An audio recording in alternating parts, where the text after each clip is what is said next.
Augusto. O tema da palestra de hoje, que é diversidade étnico-social e educomunicação, é um nome assim difícil no primeiro momento, né? Se a gente fala diversidade étnico-social, o que significaria isso? Eu gostaria de saber se alguém arriscaria falar aqui que não tem diversidade. Vamos usar diversidade, mas não falar.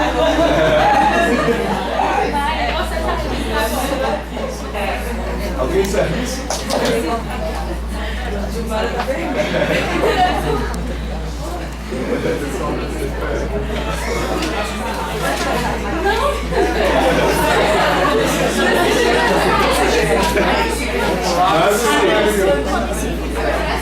Está todo mundo meio tímido, eu também estou, mas com o tempo a gente joga essa timidez para o lado, né?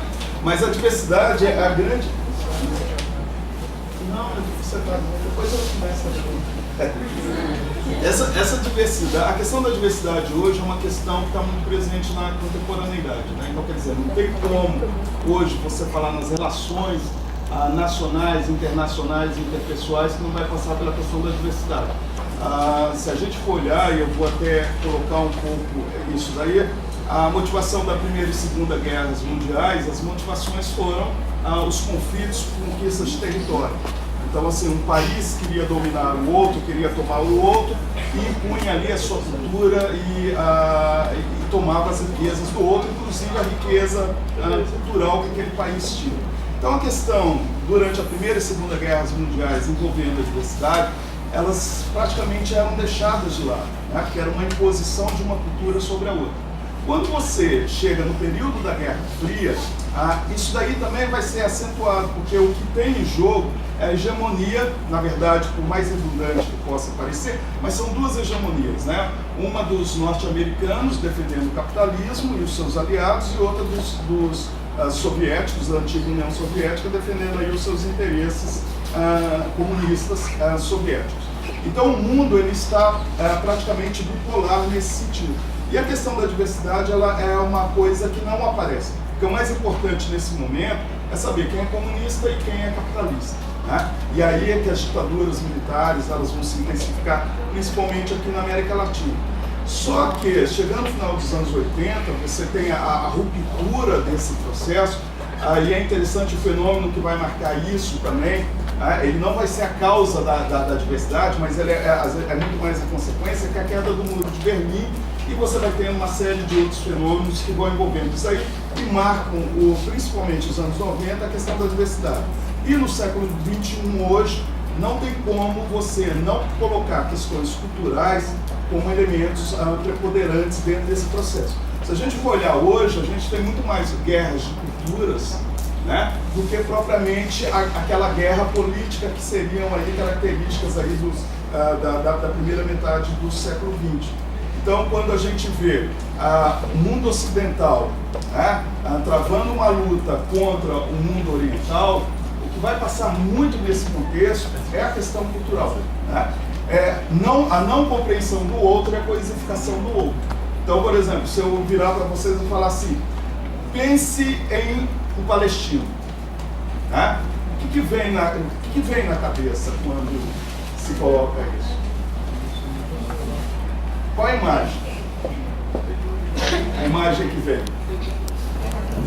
Terrorista, fanático, vestido com uma roupa típica que vai compor todo esse cenário. Então, assim, só o fato da gente ter esse tipo de postura já demonstra que as questões culturais elas são extremamente relevantes, né? E dentro desse processo bipolar que ainda persiste, você coisifica o outro, né, e o considera inimigo, e, portanto, se ele é um inimigo e se ele está sendo coisificado, a questão cultural também ela se torna insignificante. A cultura do outro ela passa a ser menor.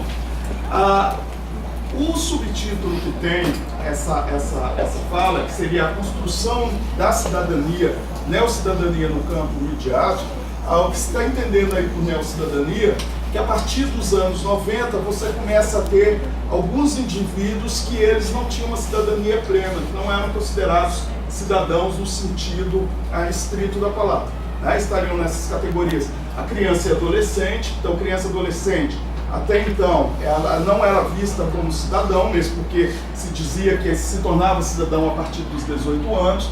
Com o Estatuto da Criança e do Adolescente começa a se tornar cidadão. A questão do negro ou do afro-brasileiro, que começa a entrar também em pauta, nós vamos ver esse processo. A questão da mulher, a questão do idoso, a questão do segmento LGBT, que vai surgir dentro desse processo. Então, todos aqueles que não tinham essa cidadania plena, eles começam a se tornar, aí, dentro desse processo, cidadãos no sentido da palavra. Por isso que eles são chamados de neocidadãos. Dentro desse conjunto aparece uma coisa dentro da nossa área chamada educomunicação. A educomunicação, na verdade, ela não surge fora de um contexto, né? Ela surge dentro de um contexto. O primeiro elemento que a gente vai ter aí, nós temos a comunicação social.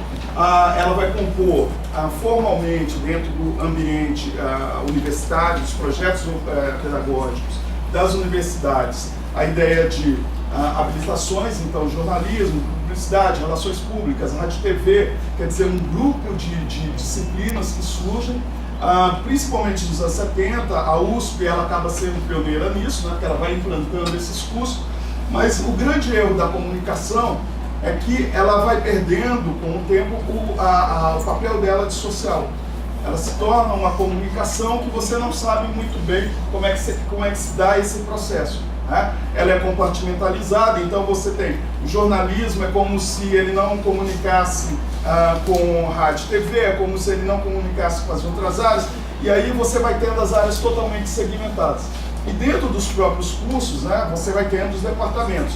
No caso lá da ECA, né, nós temos vários departamentos na área de artes e na área de comunicações, e é interessante que cada departamento parece ser uma unidade dentro de uma unidade. Então, nós teríamos aí uns 8 departamentos dentro da ECA, que seriam 8 unidades dentro de uma unidade. Então, isso daí vai marcar muito como a comunicação ela é vista. Ela é uma comunicação positivista, muito calcada nos princípios de Augusto Conte, né, que cria a departamentalização, e a ciência, praticamente em todo o século XX, ela vai trabalhar muito nessa dimensão. E a comunicação, que poderia ser uma ruptura desse modelo, e é chamada de comunicação social, ela segue esse mesmo modelo. A educomunicação